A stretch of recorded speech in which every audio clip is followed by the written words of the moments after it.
Assalamualaikum warahmatullahi wabarakatuh. Waalaikumsalam warahmatullahi wabarakatuh.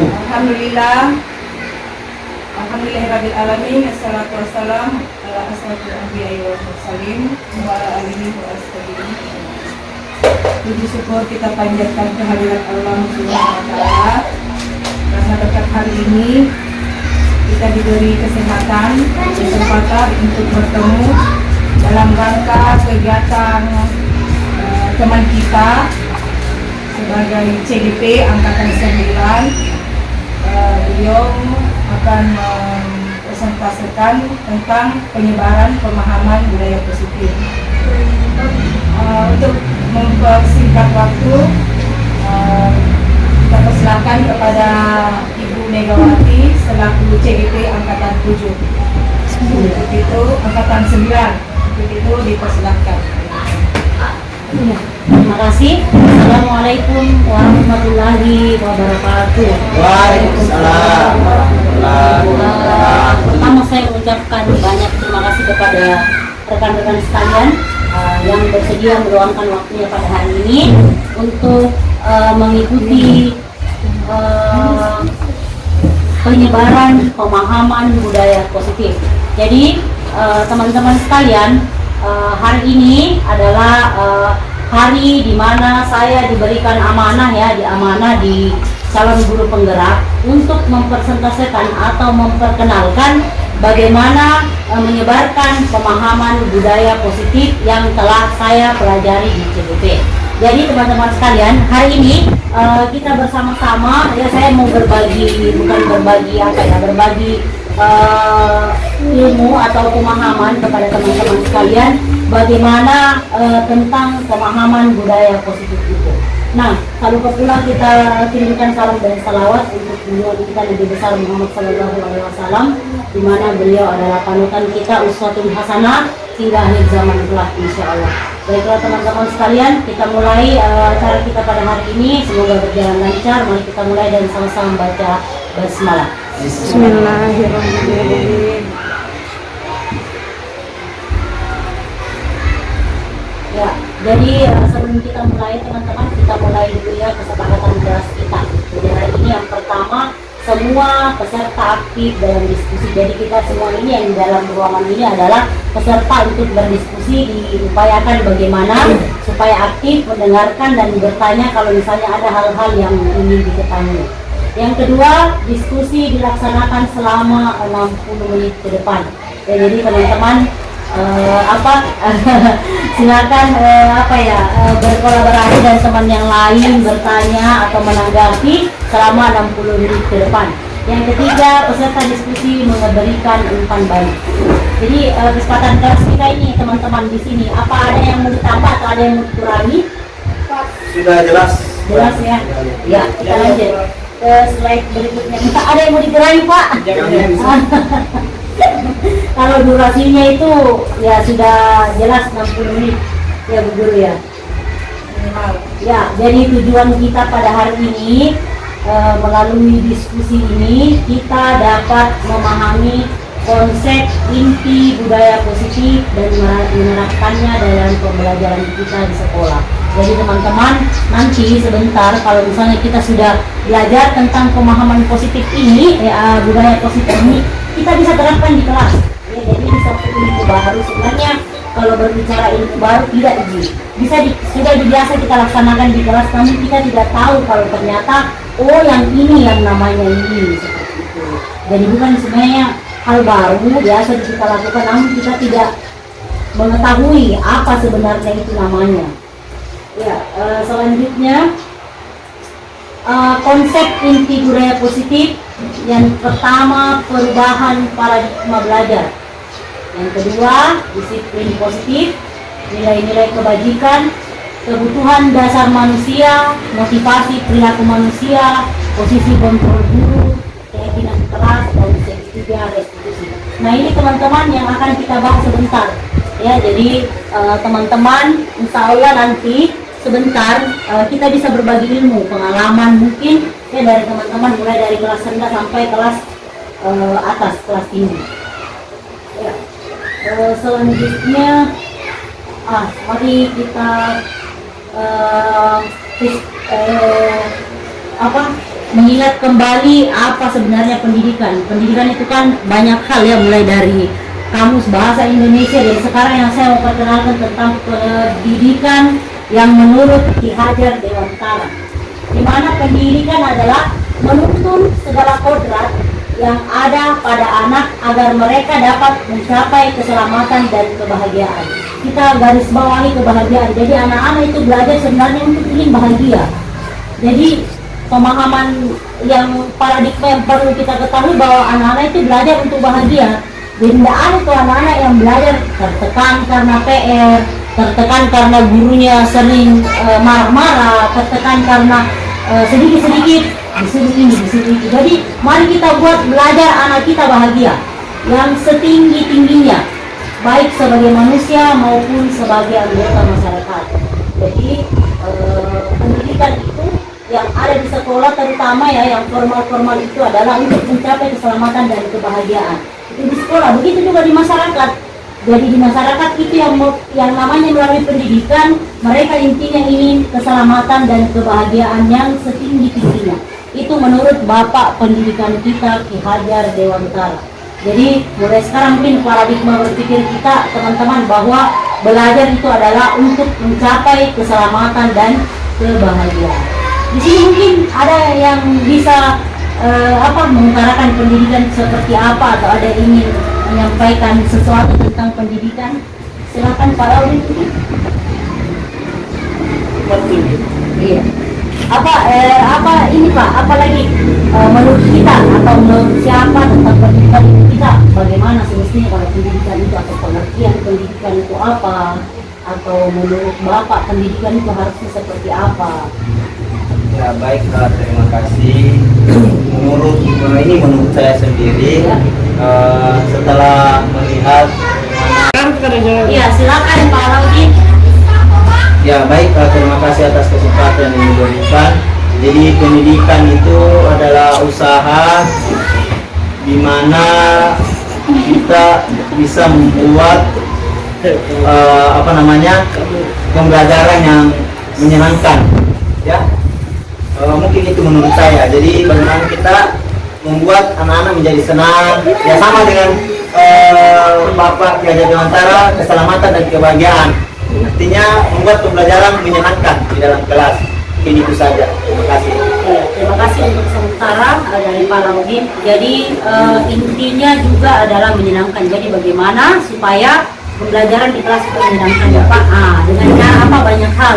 Sebentar kita menjelaskan, bisa dengan cara metode-metode pengajaran bervariasi, beda-beda supaya siswa kita tidak bosan.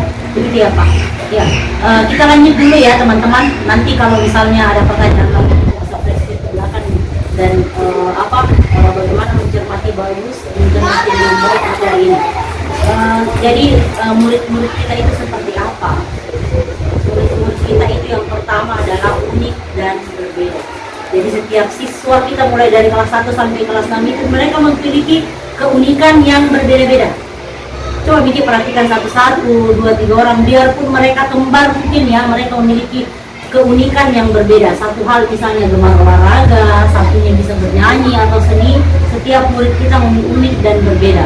Dan yang kedua, mereka memiliki bakat, ya, keunikan yang berbeda dan bakatnya. Jadi kita bisa melihat dengan pemantauan beberapa hal, bisa dengan asesmen, bisa dengan pemantauan ke setiap harinya, maka kita akan mengetahui minat dan bakatnya anak-anak kita di mana.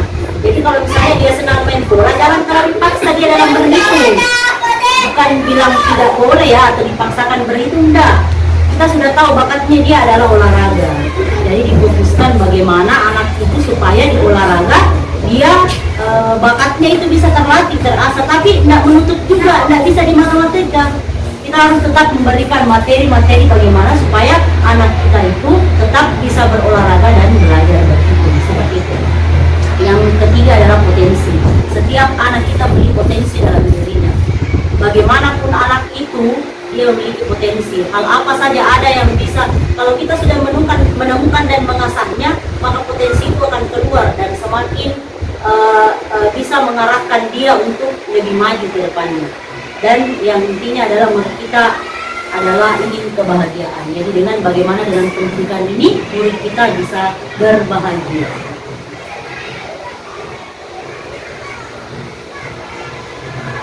Ini cita-cita untuk murid kita. Kita memimpikan murid-murid yang bagaimana? Kita memimpikan murid-murid yang bisa dalam segala hal, ya. Nah, kita berusaha bagaimana bisa murid kita untuk memiliki kemampuannya dari segala bidang, meskipun dia hanya memiliki bakat di seni misalnya. Terus yang kedua, kita percaya bahwa murid-murid kita adalah apa Pak? Kita percaya bahwa murid-murid kita itu adalah penerus bangsa, ya, penerus pendidikan kita. Kita nanti guru akan pensiun, siapa yang akan menggantikan kita kalau bukan mereka? Di sekolah kita mengutamakan apa? Mengutamakan kedisiplinan dan etos kerja yang besar. Murid di sekolah kita sadar betul bahwa sekolah ini adalah tempat untuk mencapai pendidikan dan kebahagiaan. Itu yang paling penting. Kita warga di sekolah ini yakin untuk memberikan segala pendidikan itu kepada siswa kita dengan alasan adalah tugas kita sebagai seorang pendidik. Jadi teman-teman, kita kembali memberikan pendidikan yang terbaik untuk siswa kita agar mereka bisa berbahagia dengan adanya pendidikan. Lanjut ya teman-teman, kalau ada pas misalnya sementara ada yang kurang jelas atau apa bisa ditanyakan. Nah, sekarang perubahan paradigma pembelajaran. Paradigma belajar. Pembelajaran dengan paradigma baru merupakan pembelajaran yang dirancang berdasarkan prinsip pembelajaran berdiferensiasi. Jadi berdiferensiasi adalah pembelajaran yang berpusat pada murid. Pembelajaran berdiferensiasi sehingga para peserta didik belajar sesuai kebutuhannya berdasarkan tahap perkembangan sesuai teori psikologi modern untuk mewujudkan profil belajar Pancasila. Jadi siswa kita belajar sesuai dengan kebutuhannya. Jangan kita jadi yang paling pertama adalah kita mengetahui dulu bagaimana siswa kita itu mereka ingin belajar seperti apa. Sebenarnya kalau pembelajaran yang seharusnya itu kita mengetahui dulu bakat-bakatnya siswa kita. Setelah itu hal apa saja yang bisa kita berikan. Misalnya mereka suka dengan mendengarkan, mereka suka dengan audio visual, mereka suka dengan gambar-gambar. Tapi pelajaran berdiferensiasi itu tidak mesti satu siswa satu pembelajaran, tidak. Tapi yang jelas kita sudah mengetahui siswa kita itu membentuk model belajar yang dia inginkan itu yang seperti apa. Jadi perubahan paradigma belajar ialah dirancang berdasarkan prinsip pembelajaran berdiferensiasi sehingga para peserta didik belajar sesuai dengan kebutuhannya, ya, sesuai dengan kebutuhan yang diperlukan siswa kita. Lanjut, miskonsepsi tentang teori kontrol. Yang pertama, ilusi guru mengontrol murid. Yang kedua, ilusi bahwa semua penguatan positif, efektif dan bermanfaat. Itu ilusi semua Pak. Ilusi bahwa kritik dan membuat rasa bersalah mampu menguatkan karakter, itu ilusi. Ilusi bahwa orang dewasa berhak memaksa, tidak ada. Kita guru berhak memaksa anak, itu sangat tidak benar. Itu adalah miskonsepsi tentang teori kontrol. Jadi di sini kita bisa banyak belajar tentang hal-hal apa saja yang bisa kita terapkan di kelas. Selanjutnya, stimulus respon. Realitas kebutuhan kita sama. Teori kontrolnya adalah kebutuhan kita itu berbeda-beda.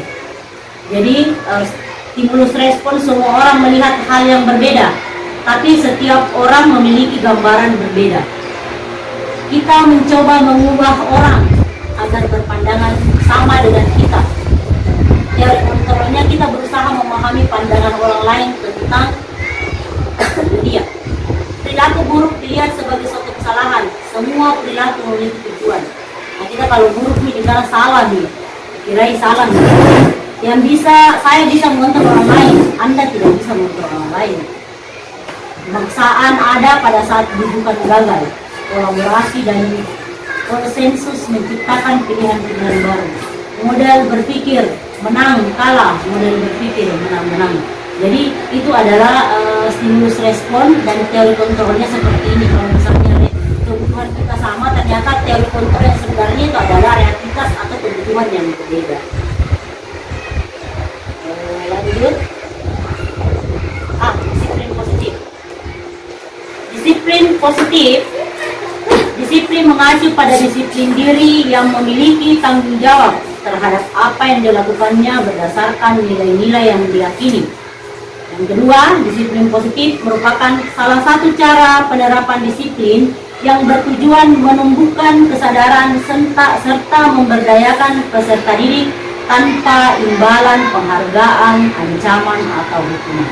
Jadi, pada dua poin ini, disiplin diri memiliki tanggung jawab terhadap apa yang dilakukannya berdasarkan nilai-nilai yang diyakini. Dan disiplin positif merupakan salah satu cara penerapan disiplin yang bertujuan menumbuhkan kesadaran memberdayakan peserta didik tanpa adanya imbalan, penghargaan, ancaman, atau yang contohnya kelima, beriman dan bertakwa kepada Tuhan Yang Maha Esa dan berakhlak mulia, berbineka tunggal, berbinakaan global, gotong royong, mandiri, kreatif, dan bernalar kritis. Ini nanti Bapak Ibu guru yang sering muncul setiap pembelajaran itu, sering beriman bertakwa kepada Tuhan Yang Maha Esa, berakhlak mulia, berkebinekaan global, gotong royong, mandiri, kreatif, dan bernalar kritis. IBO Primary Yes, program PYP, toleransi, rasa hormat, integritas, mandiri, menghargai, antusias, empati, keingintahuan, kreativitas, kerjasama, percaya diri, dan komitmen. Keterampilan hidup, dapat dipercaya, lurus hati, pendengar yang aktif, tidak merendahkan orang lain, memberikan yang terbaik dari diri. Yang keempat, kebutuhan dasar manusia. Kebutuhan dasar manusia adalah sesuatu yang kita lakukan untuk mendapatkan apa yang kita inginkan. Seluruh tindakan yang kita lakukan memiliki tujuan tertentu, dan semua usaha terbaik yang kita lakukan adalah dalam rangka agar kebutuhan dasar kita terpenuhi dengan baik. Jadi kita sebagai manusia memiliki kebutuhan dasar. Apa-apa saja kebutuhan dasar itu? Nah, itu sebelum ke slide berikutnya kita pahami dulu bahwa kita melakukan sesuatu untuk mendapatkan apa yang kita inginkan, yaitu untuk memenuhi kebutuhan dasar kita. Mari kita lihat 5 kebutuhan dasar manusia. Sebenarnya sering sekali kita dengar teman-teman bahwasanya kebutuhan dasar itu yang ternyata yang mendasar kebutuhan manusia itu yang namanya manusia, inilah kebutuhan dasarnya. Yang pertama, bertahan hidup. Ya, jadi manusia itu bertahan hidup dengan makan, pakaian, tempat tinggal, keamanan, dan kesehatan. Jadi manusia itu berusaha untuk memenuhi kebutuhan dasarnya. Bagaimana manusia bisa makan, bagaimana manusia memiliki pakaian, tempat tinggal, aman, dan kesehatan. Jadi itu semua adalah usaha kita bagaimana supaya kebutuhan dasar itu bisa terpenuhi. Ya, jangan apa, jangan kerja, ya, dengan menjaga kesehatan, ya, menjalin komunikasi yang baik agar kehidupan kita menjadi aman. Karena kenapa? Aman itu adalah butuh dengan komunikasi yang baik dan menjalin hubungan yang baik dengan orang lain. Yang kedua, kasih sayang dan rasa ingin diterima. Jadi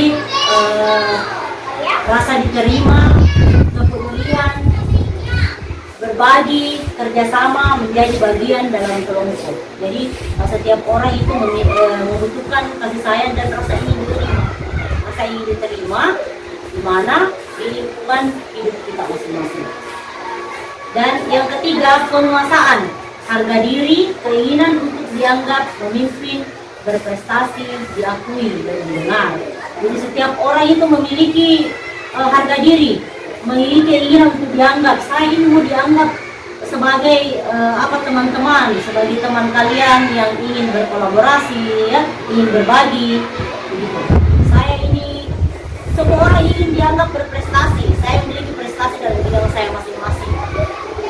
Semua orang ini diakui, ini benar. Ya, jadi sekali-sekali kita menjadi pendengar yang baik untuk teman-teman. Gantian ya, nanti kalian dulu, teman-teman dulu yang menjadi pendengar yang baik. Yang keempat, kebebasan. Dan kita manusia butuh kebebasan. Kebebasan yang bagaimana? Mandiri, memiliki pilihan, mencoba hal baru, mampu mengendalikan ke arah diri. Dan yang kelima adalah kesenangan. Jadi kita semua, apalagi siswa, memiliki kesenangan bermain, humor, antusiasisme, tertawa. Jadi itu adalah 5 kebutuhan dasar manusia.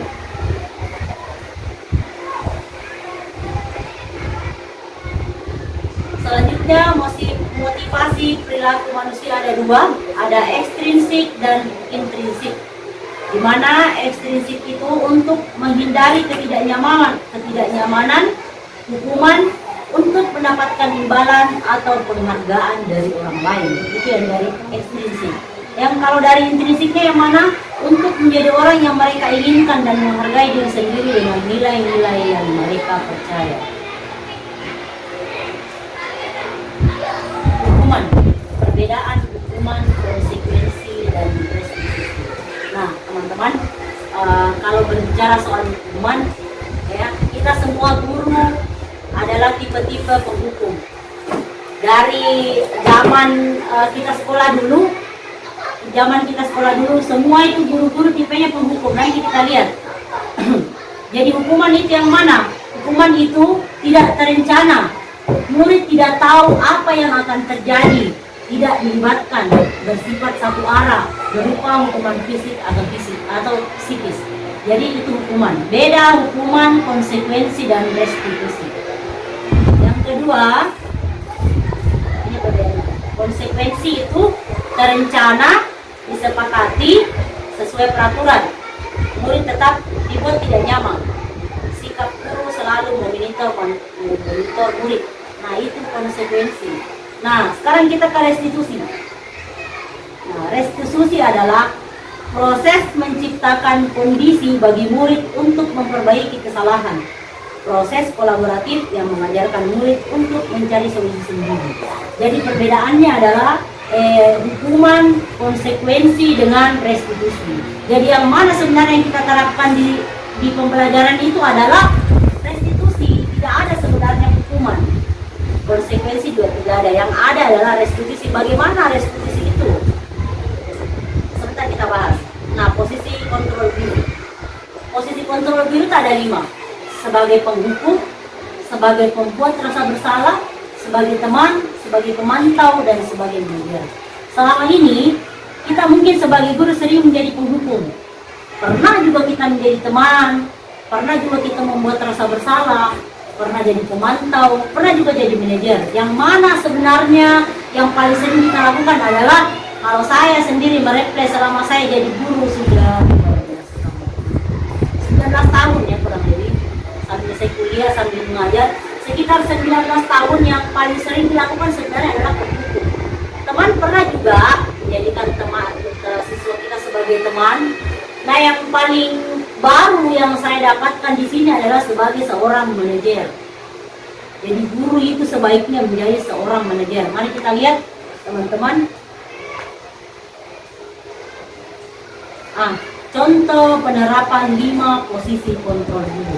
Jadi yang posisi tadi ada penghukum, ada manajer, ya, ada teman, ada pemantau. Nah, sekarang kasus siswa tidak memakai atribut lengkap saat upacara bendera. Nah, kalau posisi penghukum, hormat pada bendera selama 1 jam, itu adalah posisi penghukum. Kalau pembuat rasa bersalah, kita berkomunikasi dengan siswa dengan mengucapkan, berapa kali Bapak Ibu harus memberitahu kamu selalu saja mengecewakan Bapak Ibu. Itu membuat siswa kita merasa bersalah. Sering kan kita seperti itu, Pak. Yang kedua, sebagai teman, ayo dong ikuti aturan sekolah, tolong bantu Bapak ya sekali ini. Ya sudah, tidak apa-apa, lain kali jangan sampai berbuat seperti ini lagi ya. Itu kalau kita berbicara sebagai teman kepada siswa kita. Yang keempat, pemantau. kamu sudah melanggar peraturan sekolah, kamu tahu konsekuensinya. Setelah upacara kamu melihat tribut ke koperasi sekolah, jangan diulangi. Nah itu kalau posisi kita sebagai pemantau.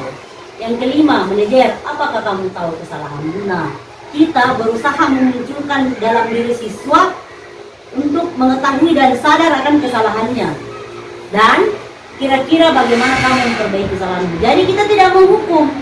Dia akan menjawab, iya Bu, saya tahu, saya salah. Kira-kira bagaimana kamu memperbaiki? Nanti, paling dia bilang seperti ini, nanti upacara berikutnya saya akan berpakaian lengkap. Jadi kita tidak sebagai penghukum, tidak memberikan beban kepada siswa, kita hanya menumbuhkan rasa bersalah dalam dirinya dan dia sendiri yang menghukum dirinya. Seperti itu, itulah yang disebut manajer.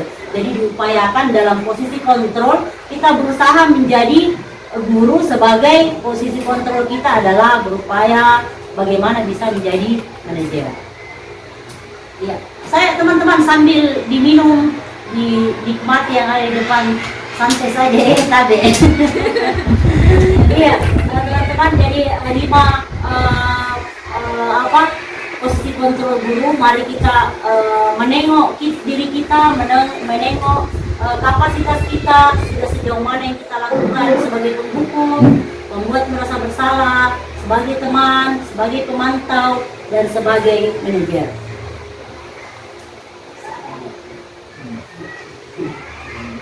Oke teman-teman, kita simak dulu video tentang yang saya sajikan hari ini.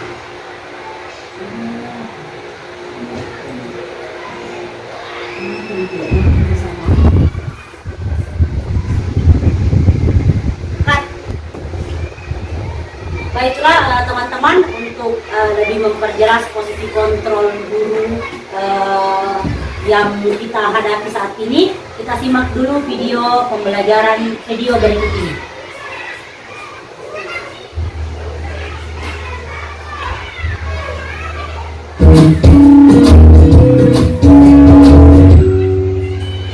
Sangat bahagia Ibu dan Bapak guru hebat. Dalam penerapan disiplin positif restitusi, salah satu program yang dikembangkan adalah 5 posisi kontrol. 5 posisi kontrol dalam restitusi adalah proses perjalanan seorang pendidik agar dapat mengenali dirinya. Pada video kali ini, kita akan membahas tentang 5 posisi kontrol yang dikembangkan oleh Diane Dawson dan contoh penerapannya.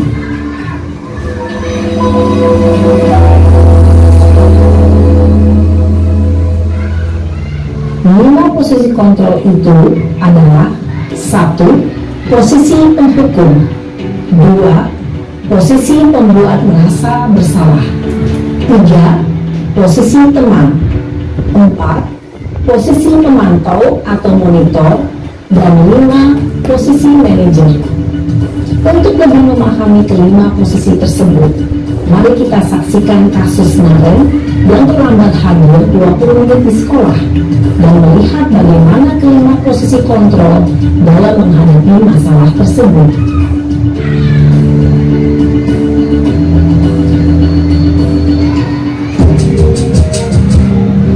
Siapa ini yang semangat ini? Saya suka menghasilkan apa? Naren! Sini kamu! Selamat pagi Bu. Selalu terlambat. Kamu deh, pasti terlambat. Maaf Bu, saya Apa? Apa coba? Alasan kamu apa lagi? Kapan sih kamu tidak terlambat? Malas sekali ya kamu jadi anak. saya Dasar pemalas. Gak kapok-kapok sih kamu. Sudah berapa kali terlambat? Sana, kamu keliling lapangan basket 2 kali. kenapa saya harus ke lapangan basket Bu? Kenapa? Kamu melawan ibu. Berani-beraninya jawab. Sudah terlambat, masih berani jawab pula. Sekarang, keliling lapangan basket 5 kali sekalian. Biar kapok. Cepat. Pergi sana ke lapangan basket. Posisi penghukum biasanya berbicara dengan nada tinggi, menghardik, menunjuk-nunjuk, menyakiti, dan menyindir. Hukuman bisa berupa fisik maupun psikis. Ibu dan bapak guru hebat. Dampak yang terjadi pada murid ketika guru berada pada posisi penghukum adalah murid cenderung akan memberontak, bahkan menyimpan dendam.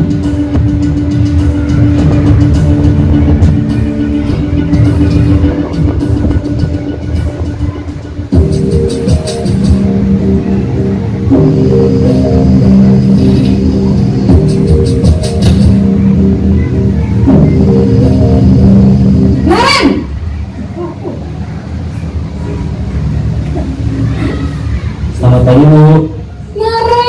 Naren, kamu kenapa terlambat lagi, nak? Ya Tuhan, Naren, kamu senang ya bikin ibu susah ya? Kalau kamu terlambat lagi, nanti ibu yang ditegur bapak kepala sekolah, nak. Disangka ibu tidak bisa membina kamu. Duh, gimana ini? Maaf Bu. Duh, Gusti Naren, kamu suka ya kalau ibu ditegur bapak kepala sekolah? Terus, sekarang ibu harus tulis apa ini di buku absen? Ini kamu sudah sering terlambat loh. Ibu harus apa coba? Maaf Bu. Maaf sekali. Ya sudah, lain kali jangan bikin ibu susah lagi ya nak ya. Ibu tidak akan kuat lagi kalau kamu begini terus. Bisa jantungan kalau ibu ditegur bapak kepala sekolah. Sana cepat ke kelas. Maaf ya Bu. Maaf sekali. Posisi pembuat rasa bersalah berbicara dengan nada tenang, cenderung lembut. Namun kata-kata yang diutarakan membuat murid merasa menjadi orang yang gagal, memandang buruk dirinya sendiri, merasa tidak berharga, dan tidak sanggup membahagiakan orang lain. Ketika guru mengambil posisi pembuat rasa bersalah, murid akan menganggap dirinya yang bersalah dan ia akan menyimpan emosi negatif tersebut di dalam dirinya.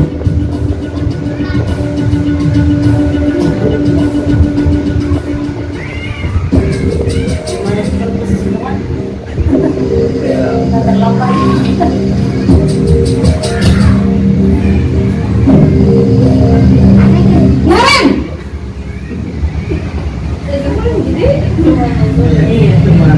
Selamat pagi Bu. Wah, sudah jam berapa ini nak? Terlambat lagi ya sayang. Iya Bu. Habis ibu saya udah bangunkan saya Bu. Kamu malah menyalahkan ibu kamu. Kamu bukannya anak yang larinya paling kencang. Kok terlambat sih? Iya Bu. Saya memang terlambat bangun tadi. Jadi biarpun saya lari kencang, tetap gak kejar Bu. Ya sudah sana. Nanti lain kali larinya lebih kencang lagi ya. Biar gak terlambat lagi. Bikin seneng ibu. Demi ibu. Bisa kan? Bisa lah Bu. Ya sudah sana masuk kelas. Ibu beresin urusan absen kamu. Kamu ini ada-ada saja. Dalam posisi tenang, guru berbicara dengan nada suara ramah, akrab, cenderung bersenda gurau untuk menjaga suasana tetap santai. Murid akan merasa senang, aman, dan akrab dengan guru. Identitas yang tercipta adalah identitas sukses atau berhasil. Namun, perlu diingat, karena ini masih domain eksternal, maka ada faktor ketergantungan dari murid kepada orang tertentu.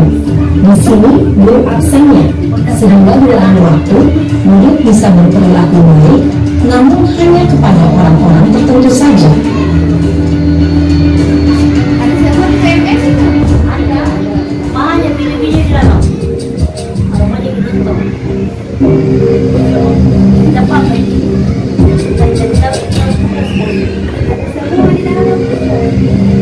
Naren!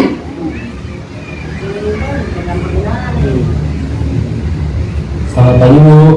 Naren, apa peraturan sekolah kita tentang jam berapa kita harus masuk sekolah, nak? Kita harus di sekolah jam 7 Bu. Iya betul, sekarang sudah jam 7.20. Naren sudah tahu konsekuensinya jika terlambat hadir. Paham Bu, saya harus tinggal kelas pas jam istirahat selama 20 menit. Iya benar, konsekuensinya demikian. Jadi nanti jam 9.30 pas istirahat, kamu harus tinggal di kelas, kerjakan tugas tambahan untuk ketertinggalan kamu, ya? Baik Bu. Posisi pemantau mengandalkan penghitungan atau data untuk mengontrol murid. Guru mengarahkan murid berdasarkan peraturan dan konsekuensi. Seorang pemantau menunjukkan bahasa tubuh dan ekspresi wajah yang datar dan cenderung formal. Nah ini bagus sebetulnya. Yang mana saya?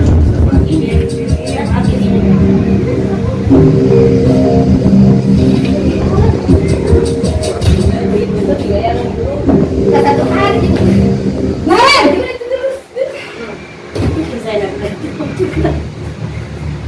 Selamat pagi Bu. Selamat pagi Naren. Maaf Bu, saya terlambat. Iya, sekolah masuknya jam 7, sekarang sudah jam 7.20. Jadi sekarang bagaimana ini Naren? Maaf Bu, saya lupa setel alarm saya semalam. Baiklah, menurut kamu, keyakinan sekolah yang mana yang perlu kamu tingkatkan? Menghargai diri sendiri dan orang lain mungkin ya Bu. Setuju. Jadi, apakah Naren meyakini prinsip saling menghormati tersebut? Iya Bu, saya meyakininya.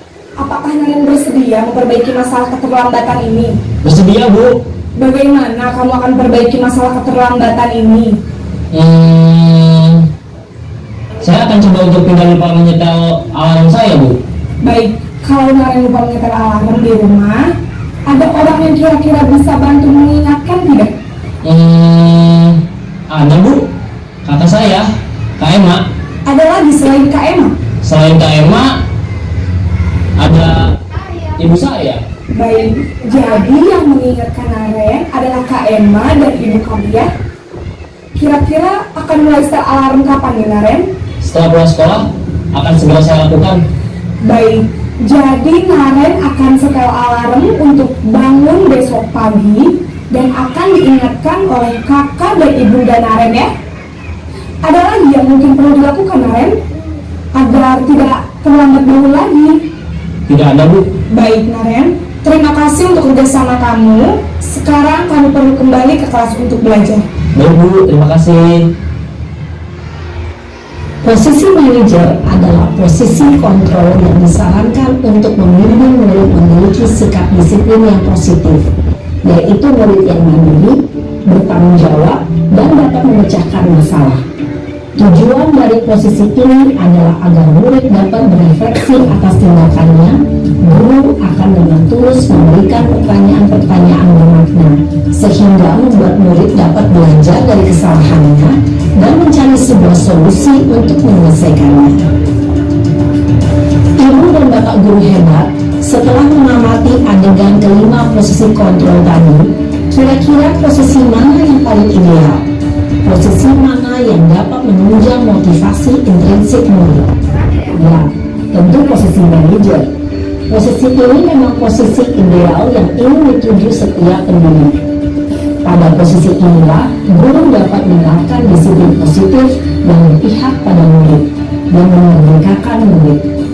Perjalanan seorang pendidik tentunya tidak mudah untuk sampai pada posisi seorang manajer. Namun, tujuan kita pasti, yaitu menciptakan murid-murid yang mandiri, merdeka, dan bertanggung jawab. Semoga penggambaran 5 posisi kontrol yang telah diperlihatkan ini dapat menjadi ajang refleksi bagi kita semua, agar dapat terus mengasah dan menerapkan disiplin positif yang memerdekakan murid. Mari terus berlatih dan bersemangat. Selamat menerapkan. Salam dan bahagia, Ibu dan Bapak Guru hebat.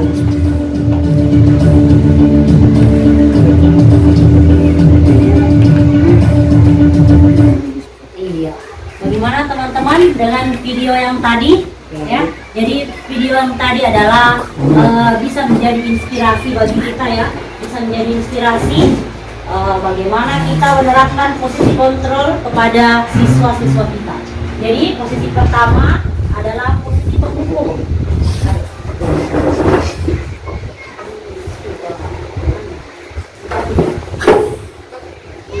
Posisi penghukum. Jadi saya pikir atau setelah menelaah beberapa tahun saya mengajar, saya pribadi ya, jadi posisi penghukum itu adalah posisi yang paling sering saya lakukan. Nah, bagaimana kita memperbaiki diri kita bisa jadi posisi kontrol yang 5 itu bisa kita berada pada posisi manajer. Bisa juga sebagai teman, tapi banyak kekurangannya. Ya, siswa kita kayaknya tidak kapok dia untuk melakukan kesalahan karena dia pikir ini begitu, tapi bagus, tidak mengancam siswa, ya, tidak memberikan penyakit emosional dalam diri dia. Ya baiklah teman-teman, mungkin dari video tadi atau dari 5 posisi kontrol dulu ada mungkin yang ingin berbagi pengalaman, inspirasi, ingin bertanya atau apa, silakan. Iya silakan Pak Guru. Ya, baik, terima kasih atas kesempatan yang diberikan. Mungkin setelah saya melihat ini tidak pertanyaan bukan hanya untuk kita materi saja, tetapi mungkin bisa dijawab sama teman-teman yang lain. Melihat video yang tadi, setelah saya lihat itu siswa SMP ya, SMP bukan SD, sehingga melihat dari faktor lingkungan,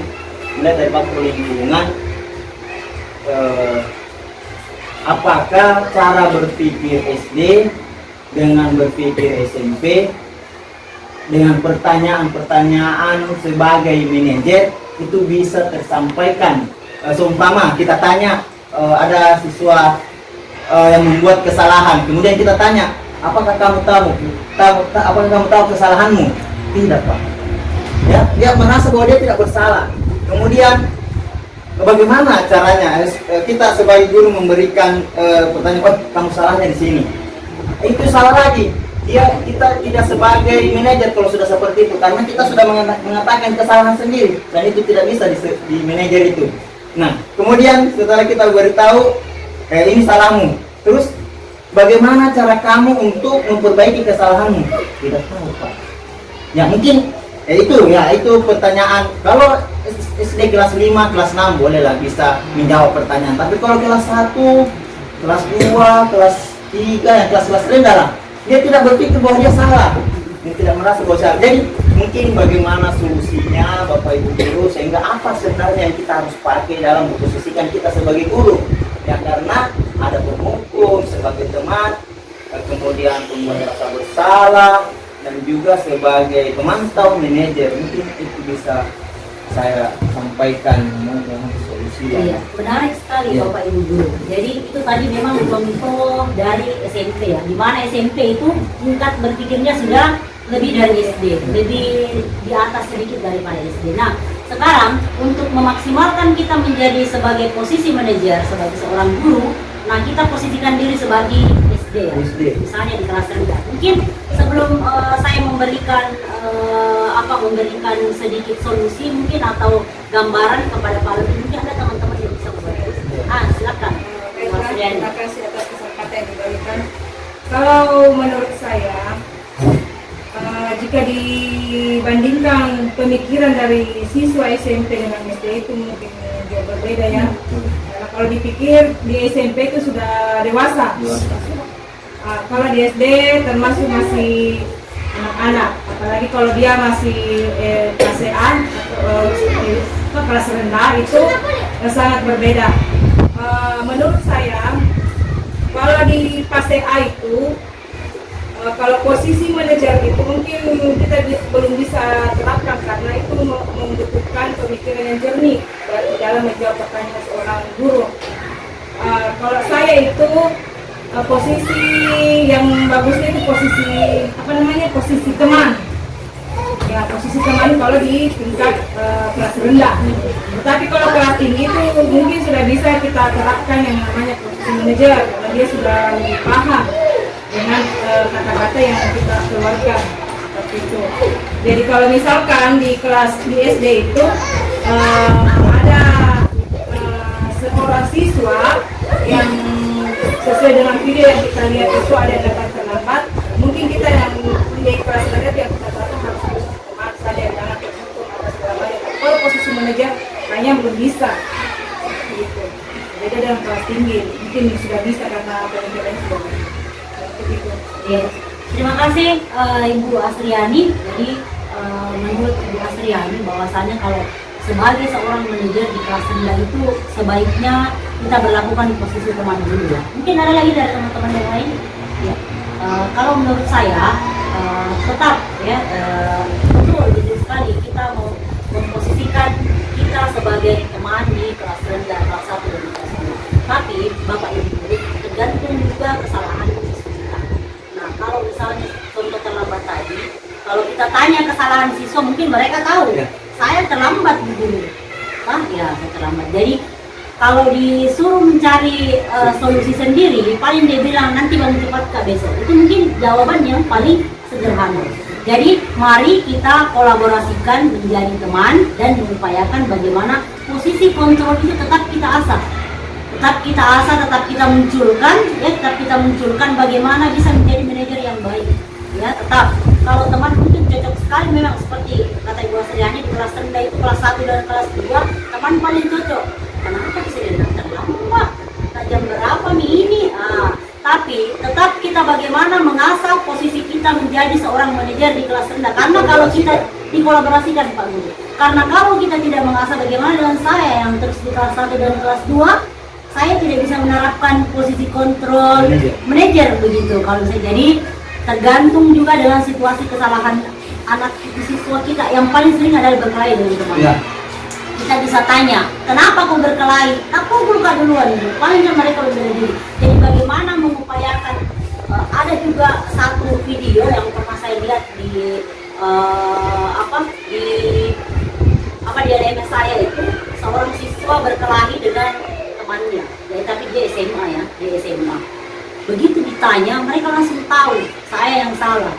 Jadi posisi manajer itu memang menunjukkan kepada siswa itu untuk mengetahui sejauh mana kesalahannya dan sebagaimana dia berpikir untuk memperbaikinya. Jadi selaku kasus yang dicontohkan oleh Pak Alaudin tadi, mari kita posisikan kita untuk mengkolaborasikan posisi kontrol menjadi teman dan tetap berupaya bagaimana bisa kita sebagai guru selalu memunculkan rasa sebagai seorang manajer. Saya kira mungkin ada lagi, kalau tidak kita lanjut. Nah sekarang kita perhatikan dari 5 posisi kontrol tadi dengan kasus seperti ini, saya kecewa sekali dengan kamu. Kira-kira posisi kontrol apa ini? Apa itu? Rasa bersalah. Rasa bersalah, tepat ya. Saya kecewa sekali dengan kamu. Kamu tidak pernah benar melakukannya. Kalau ini?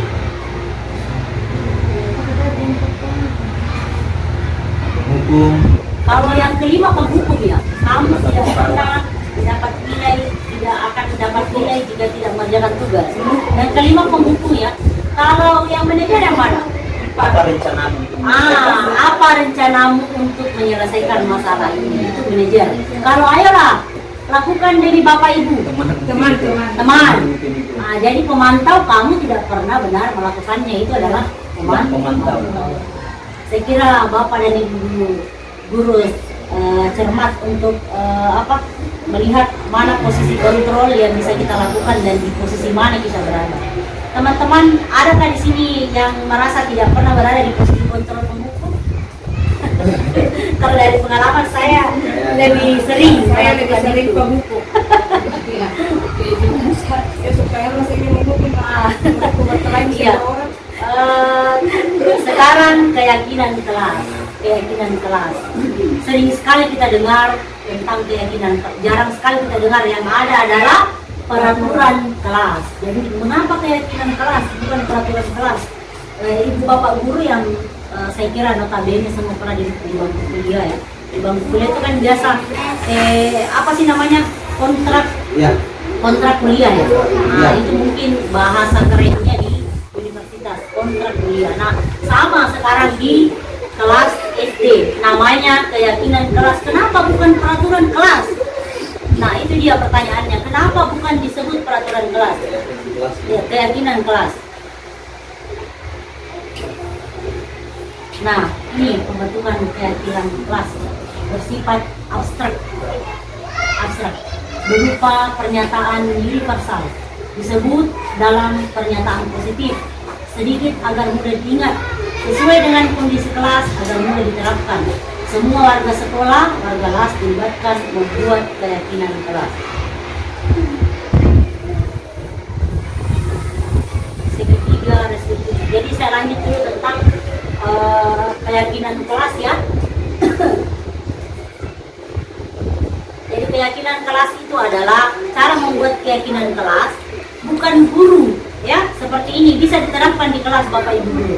Bukan guru yang membuat keyakinan kelas, tapi kita tanya siswa apa-apa yang harus disepakati untuk belajar kita ke depan. Yang pertama misalnya di kelas 1, kelas 2 tidak datang terlambat guru. Nah, supaya udah lihat. Yang kedua apa lagi nak? Siapa lagi yang mau bertanya? Mereka yang bikin sendiri. Jadi bukan kita sebagai guru yang menentukan bahwa tidak boleh datang terlambat. Kalau mau keluar harus minta izin, bukan kita. Kita berikan kebebasan dan kesempatan kepada siswa kita apa-apa yang mereka mau sepakati untuk keyakinan kelasnya. Ada nih yang bilang di kelas saya ada yang bilang mau minta izin bu kalau mau keluar bu, tidak boleh makan di kelas bu. Nah itu ditulis semua.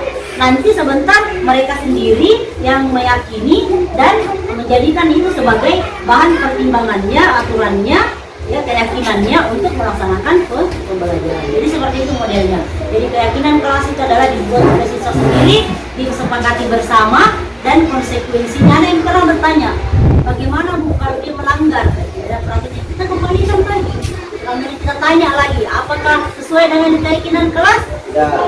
Akan berapa kali seperti itu dengan sendirinya mereka akan meyakini bahwa oh saya ini paling salah. Malu kalau seperti itu. Seperti itu ya Bapak Ibu guru. Sekarang segitiga restitusi, suatu proses dialog yang dijalankan oleh guru agar dapat menghasilkan murid yang mandiri dan bertanggung jawab.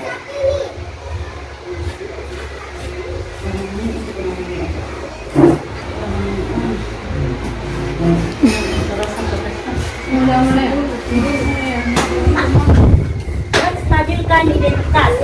Berdasarkan prinsip membuat kesalahan adalah bagian dari proses pembelajaran. Itu selalu orang bilang, salah itu adalah bagian dari proses belajar. Seperti itu ya.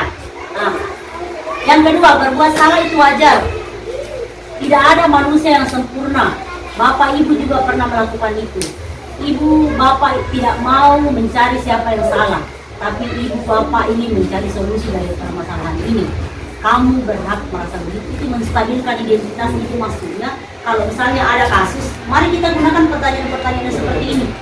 Nah, ini menstabilkan identitas. Jadi mari kita bertanya pertanyaan-pertanyaan seperti ini supaya mereka itu salah itu kayak saya berkelahi itu. Berbuat salah itu wajar. Tapi bagaimana kamu bisa memperbaiki kesalahan itu?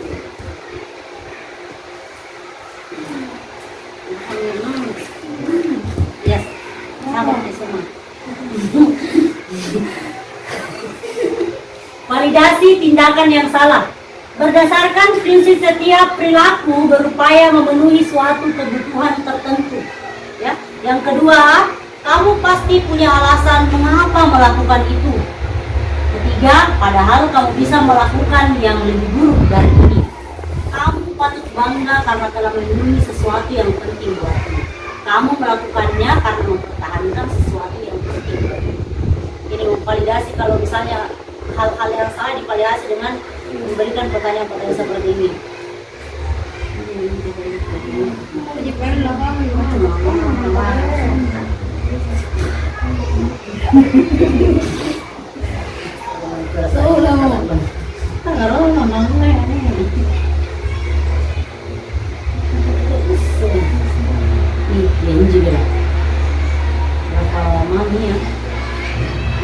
Menanyakan keyakinan. Berdasarkan prinsip teori kontrol bahwa pada dasarnya kita termotivasi secara intrinsik. Apa keyakinan kelas kita? Nilai apa yang telah disepakati bersama?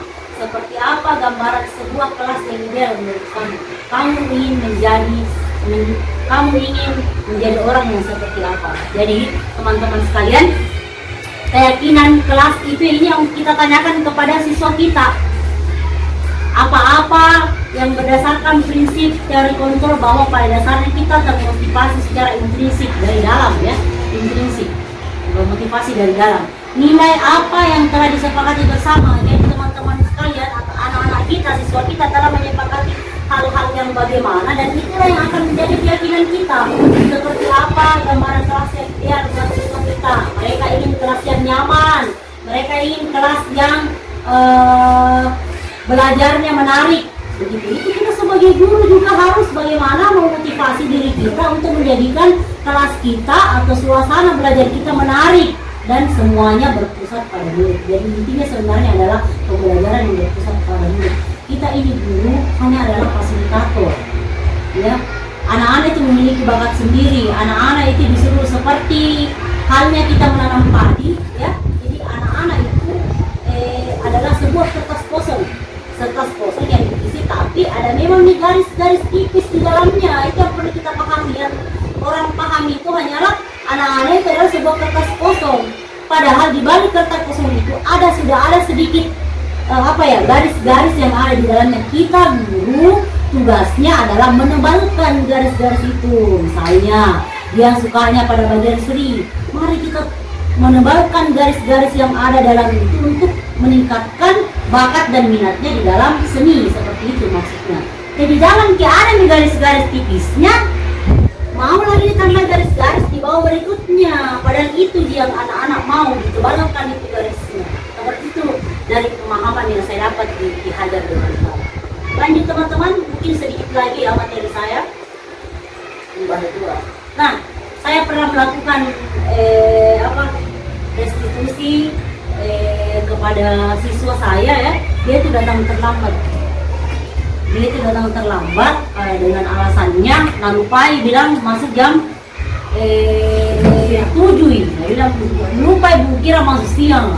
Jadi ada beberapa hal yang saya berikan kepada dia, nasihat-nasihat, dan alhamdulillah besoknya nggak ada lupa tuh, karena posisinya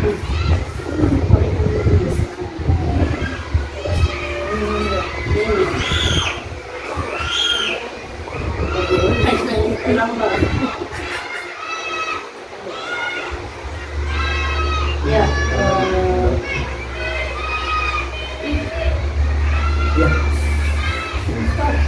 Iya.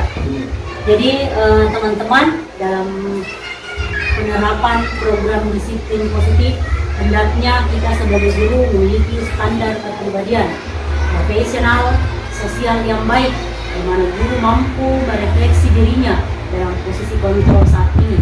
Bagaimana perjalanan dirinya sebagai among atau manajer dan menuntut murid-muridnya menjadi insan yang mandiri, merdeka, dan bertanggung jawab seperti SNP dan tetap. Teman-teman sekalian, memang kita diacu bagaimana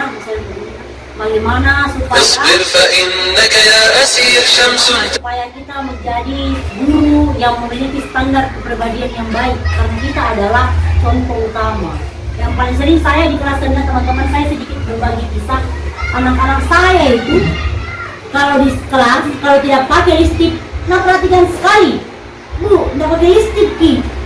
Jadi اصبر فإنك يا أسير شمس تدور لها الزهور متقدم رغم القيود ورائد. Menjadi pribadi yang baik. Jangan sampai siswata juga di rumah memakai lipstick, itu yang salah, ya. Karena dia masih, jadi kita jelaskan bagaimana supaya menjadi pribadi yang baik sebagai seorang guru, karena kadang-kadang itu di rumah anak-anak. Jadi teman-teman, sebagai penutup hari ini, dalam penerapan program disiplin positif, hendaknya guru memiliki standar kepribadian profesional, sosial yang baik, di mana guru mampu merefleksi dirinya dan dalam posisi kontrol saat ini, bagaimana perjalanan dirinya sebagai among atau manajer yang menuntun murid-muridnya menjadi insan yang mandiri, merdeka, dan bertanggung jawab. Jadi kita sebagai seorang guru memiliki standar kepribadian, ya. Standar kepribadian itu berupaya bagaimana kita menjadi standar yang terbaiknya kita. Tidak hanya tidak dibilang kita ini sebagai public figure. Kita ini adalah public figure bagi anak-anak kita. Karena anak-anak kita kalau di rumah biasanya bilang mamanya lapar burung di sekolah. Berhenti itu. Jadi lebih takut sama gurunya daripada sama mamanya. Maksudnya begini, kalau kita sudah dianggap seperti itu, bagaimana kita membersihkan diri kita supaya anak-anak kita yang selalu mau melihat diri kita, public figure kita, bagaimana berperilaku yang baik, ya, sosial yang baik, gimana dulu merefleksi dirinya. Bagus sih mungkin kalau ada kesalahan sedikit, tahu sendiri mau salah kayak ini, korban juga salah ya seperti ini, seperti itu. Jadi bagaimana memposisikan kita sebagai manajer dalam setiap ada kasus ya. Mungkin sebelum ditutup Bapak Ibu Guru sekalian, ada mungkin yang mau refleksi, ada yang mau berbagi, ada yang mau mengoreksi, ada yang beri masukan. Saya silakan. Silakan. Terima kasih kesempatan yang diberikan kepada saya. Presentasinya sebenarnya sudah bagus sekali. Terima kasih. Dan buat kita sebagai teman sejawat di sekolah sangat membuat kita menambah pengetahuan kita, khususnya di bidang di materi tentang posisi kontrol. Kalau saya lihat presentasinya ini tentang penyebaran budaya positif. Sebenarnya ini mau dikata pertanyaan atau salah juga terserah dari ibu. Kalau memang dianggap pertanyaan, saya butuh jawaban. Begini, saya kan di sekolah ini guru kelas tinggi. Terus ibu termasuk guru kelas rendah. Pada presentasinya ibu, materi yang ibu paparkan ada yang namanya keyakinan kelas. Selama ini memang keyakinan kelas itu saya dengar itu berasal dari siswa sendiri, bukan dari guru. Tetapi kalau saya di kelas rendah, saya sudah terapkan seperti itu. Anak-anak yang memberikan masukan keyakinan kelas apa yang harus disepakati. Kita sebagai guru hanya sebagai memfasilitasi saja. Saya ingin bertanya kepada ibu, bagaimana cara menerapkan keyakinan kelas jika di kelas rendah, karena khususnya di kelas 1, karena kelas 1 itu dan kelas 2 ya, sepertinya belum bisa memikirkan apa-apa yang harus diyakini di dalam kelas itu. Dia hanya mau menerima apa yang disampaikan gurunya. Jadi yang ingin saya tahu itu bagaimana caranya. Ini kan sudah termasuk juga budaya positif ya. Bagaimana cara ibu, karena kebetulan ibu selaku guru kelas 2, saya ingin mengetahui bagaimana caranya sehingga terciptalah keyakinan kelas di kelas.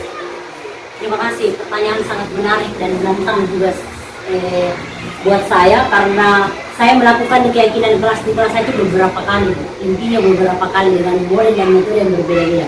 Yang pertama, sebelum saya ikut CBP, setahu saya ada namanya peraturan kelas ya, peraturan kelas yang sudah ditempel di dinding. Itu yang paling pertama setelah saya belajar di CBP, yang paling pertama dan itu yang saya ambil dan saya ganti. Caranya bagaimana? Saya mau seperti yang di kelas tinggi itu yang tinggal menulis apa yang dia mau dan ditempel pakai stick note yang seperti itu ya. Seperti itu. Saya juga mau seperti itu, tapi siswa saya tidak tahu apa yang mau tulis. Yang pertama yang saya lakukan adalah mengambil karton dan menulis beberapa keyakinan yang menurut saya bisa mereka laksanakan, bisa mereka adopsi ya sebagai bahan pertimbangan untuk mereka jadikan keyakinan kelas. Jadi saya tulis nih, tidak boleh datang terlambat. Yang kedua, jangan makan di kelas saat belajar. Yang ketiga, kelas bersih sebelum belajar. Yang keempat, tidak boleh bombe-bombe di kelas. Yang kelima, tidak boleh ribut saat ibu guru belajar. Jadi ada beberapa keyakinan kelas yang saya tuliskan memang Bu, baru saya jelaskan. Tetapi ini saya bilang sama siswaku, ini bukan peraturannya, yang mana yang kalian mau. Yang mana yang kalian mau, nah saya kasih juga stick note. Seperti itu, yang mau nomor 1, entahlah Bu dia paham atau tidak ya dari kelima atau keenam yang saya tawarkan paham atau tidak, yang saya intinya saya hanya memberikan sticknote kepada semua siswa menulis nomor. Menulis nomor di sticknote-nya, sebentar dia tempelkan nih di apa lagi di karton yang sebelahnya. Saya kasih dia, senang sekali. Ada yang tulis 2 nomor, ada yang tulis 1, 2, 3, 4, 5. Jadi ada beberapa cara ya di kelas rendah, memang agak rumit Bu, agak rumit. Jadi saya jelaskan dulu. Ini yang pertama, mau jadi kana tidak makan di kelas, mau ya Bu Guru, siapa yang nomor 1, siapa yang nomor 2. Ada yang 1 orang 2, ada yang 1 orang 1, ada pun yang tidak mau. Tanya kenapa tidak mau, yang nomor berapa saya Bu, pilih yang mah. Jadi ada berbagai macam hal yang muncul di kelas saya setelah proses keyakinan kelas itu berlangsung. Jadi beda mungkin di kelas ibu yang hanya apa yang kita mau, paling mereka nulis tidak boleh hidupnya menulis tapi menempelkan sendiri. Beda dengan saya Bu, harus dengan seperti itu. Jadi ada yang berkeyakinan sampai 5, jadi 5, 6 yang saya tulis itu akhirnya ada semua nomor, ada semua yang pilih, tidak ada yang tidak sepakati. Jadi setelah itu saya ulangi lagi, saya bacakan, setuju semua, setuju Bu, pokoknya setuju dengan tahu. Jadi ya mungkin itu ya tantangannya di kelas rendah dengan kelas tinggi teman-teman. Jadi mungkin yang di kelas tinggi mungkin agak enak karena bisa menulis, bisa membaca, bisa menyelesaikan sendiri. Jadi itulah pengalaman berbagi saya. Kalau mungkin ada saran dari kelas-kelas tinggi atau mungkin mau mencoba-coba turun di kelas 2 memberikan bagaimana tentang keyakinan kelas dan kriteria. Saya kira cukup. Terima kasih teman-teman sekalian, hari ini luar biasa. Teman-teman sekalian, saya mengucapkan banyak terima kasih untuk waktu yang telah diluangkan dalam kesempatan ini, dan harapan saya semoga hal yang saya berikan ini bisa menjadi ilmu baru buat kita, bisa dimanfaatkan. Kalaupun misalnya ada hal-hal yang kurang jelas berikutnya kita bisa sharing ya, sharing teman-teman mungkin filenya kalau ada yang mau. Dan saran saya yang terakhir bahwa teman-teman di CGP itu adalah tempat untuk menimba ilmu, berbagi pengalaman dengan teman-teman baru, orang-orang baru sesama profesi ya, profesi kita. Jadi teman-teman ayo daftar segera CGP. Saya kira teman-teman sekalian hari ini luar biasa dan terima kasih banyak buat waktunya hari ini. Insya Allah ke depannya mari kita sama-sama berkolaborasi dengan hal yang baik, menumbuhkan pembelajaran yang berpusat kepada murid, membuat murid kita belajar bahagia dengan setinggi-tingginya. Akhir kata, hadanallahu wa iyyakum ajmain. Wassalamualaikum warahmatullahi wabarakatuh. Waalaikumsalam warahmatullahi wabarakatuh.